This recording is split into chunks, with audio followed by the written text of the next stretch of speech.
Our guest tonight, my friends, is a senior senator from Arizona who was, of course, the Republican nominee for president in 2008. Senator John McCain likes a good fight, a good meal, and a good game, and he misses his amigo Joe Lieberman every day with all his heart. Senator McCain joins us now from Phoenix. Senator, welcome.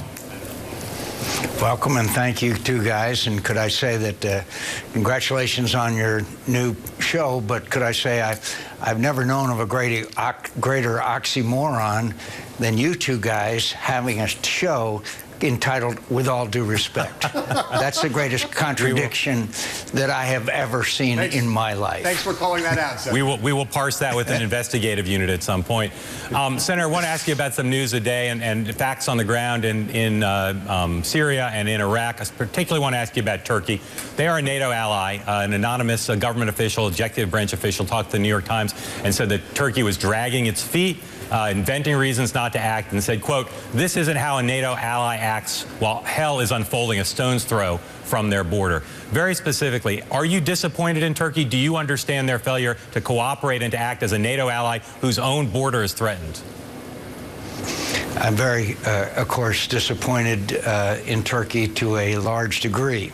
But I also would point out when we are taking half-hearted measures, which we are, and they are, this administration, incredibly, is only striking and is only against ISIS and not against Bashar Assad. This morning's New York Times talks about how Bashar Assad is taking advantage of the attacks on ISIS in order to kill Free Syrian Army people. I mean, it's disgraceful and immoral on our part saying that we're not going to go after Bashar Assad.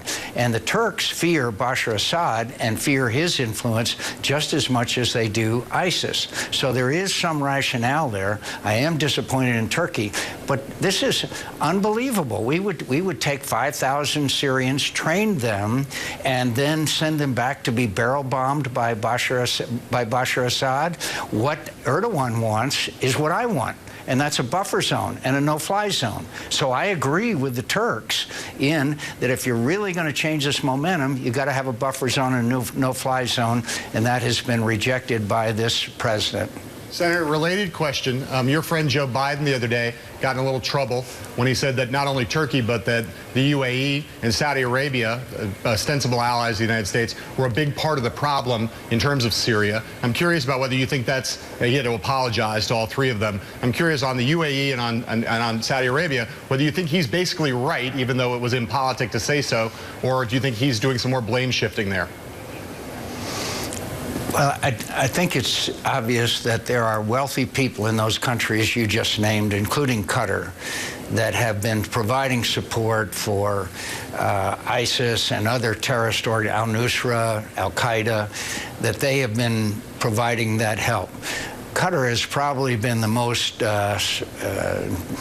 duplicitous in many respects, but he shouldn't have said it. And I happen to have great affection for Joe Biden, but he's got to understand the impact. He should have, after all these years, understand the impact of a statement like that and the impact that it has not only on the relationship with our allies, but frankly on him.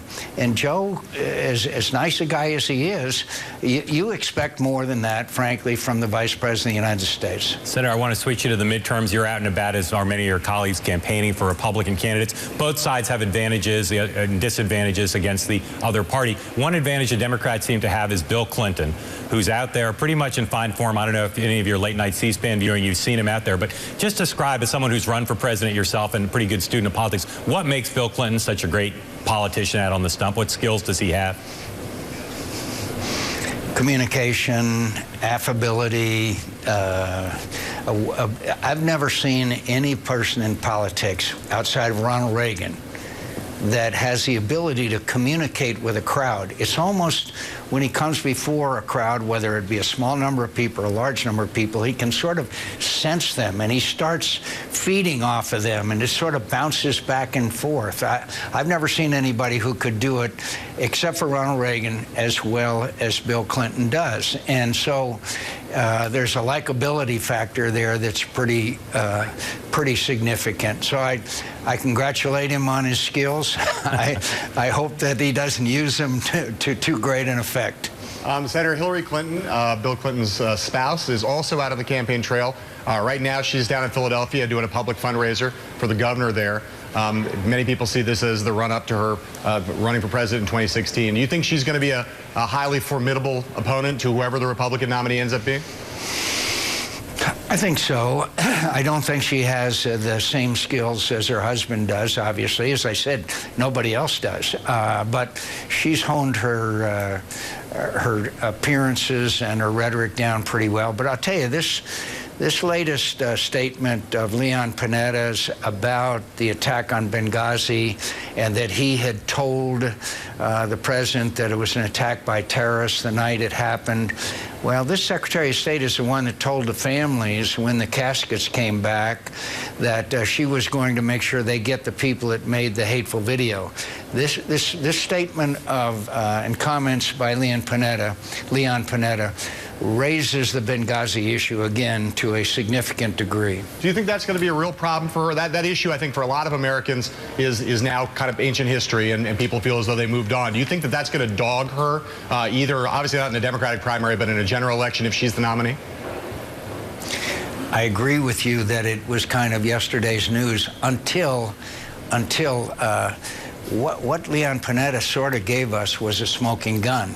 I was on Face the Nation right after Susan Rice gave her routine, and I said, look, people don't come to spontaneous demonstrations with RPGs and mortars. And what Leon Panetta just said was they told the president that night. 2 weeks later, he and Hillary Clinton were still saying it was a spontaneous demonstration sparked by a hateful video.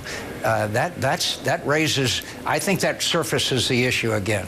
Senator, I'm going to do what we call in the TV business a hard turn and move you to a lighter topic than we were just talking about, which is around here you're affectionately known as the Stephen Wright of the political world. Occasionally over the years you've retold a joke or two out on the stump. Amongst your best punchlines are: 1, sleep 2 hours, wake up crying, sleep 2 hours, wake up crying. Yeah. 2, at that point you're down to paid staff and blood relatives. And 3, oh, it's just the O'Reilly twins getting drunk again. Now, right. And there's one more. Yeah, go ahead. There's one more. Yeah. After paid staff and blood relatives, I say my mother is 102 years old, and I got a call from my mother the other day, and now we're down to paid staff. That's good, a good addendum. That is the Hall of Fame right there. So, Senator, my question is, if you could only hold on to one of them, you had to stop telling all the rest of the 3 I named or any others, which would be the one you'd still tell? Sleep 2 hours, wake up and cry, and also the only problem with that one is you stole it from Bob Dole. Yeah, and let me mention one that I stole from Mo Udall, and that is this business of Babbitt, Udall, Goldwater, and me, all from Arizona, running for president of the United States, and that Arizona may be the only state in America where mothers don't tell their children that someday they can grow up and be president of the United States. That's awesome. That's a good one. Just for the record, that's a good one. I like the O'Reilly twins one so much, I stole it from you. I tell it all the time. So thank you for that. Senator, you're a big baseball fan. I know Mark talked to you about baseball just the other day when you ran into each other down there. But neither of your Arizona team no longer, that was not in the playoffs this year. The Washington Nationals, who you acknowledged the other day under peer pressure, you had kind of adopted, no longer in the playoffs. So we have a Orioles-Royals series coming up. We have a Cardinals-Giants series coming up. Who you like in those games, in those series? Cardinals really showed a lot of class, as you know. I think the Orioles are quite good. But by the way, I'm still in mourning over the Dodgers being eliminated. You know, they're the ones that when they won last year went and jumped in our swimming pool in our stadium. So I'm really heartbroken that the richest team in baseball is now eliminated. I'm telling you. Okay, that sarcasm is not the most attractive thing I've ever seen. Senator who are you going to be rooting for? Are you going to be rooting for the Cards? Is that your story now? Yeah, and the Orioles, too. I think, you know. Yeah, you know, this Baltimore team has really shown a lot of class, and I love Matt Williams, but there's a lot of questions going on about a couple of the decisions that were made, as you know. Yeah. Senator, real quick answer. You've been on Meet the Press 69 times. This is, by our accounting, your first appearance on With All Due Respect. Tell me the year by which you think you'll pass Meet the Press in terms of number of appearances on With All Due Respect. What's your estimate? Well, when I run for re-election in 2022, I think that maybe about that time will be probably at that number by 22 when I'm running for re-election, or maybe even running for president. Or by that point, you might be one of the substitute hosts of this program. Not impossible. Not impossible. Listen, knowing you two guys, we're going to need a replacement soon. Senator John McCain of Arizona joining us from Phoenix, home of the best pizza place in all of the United States, Pizzeria Bianco. Senator, thank you. We appreciate it. Thanks, guys.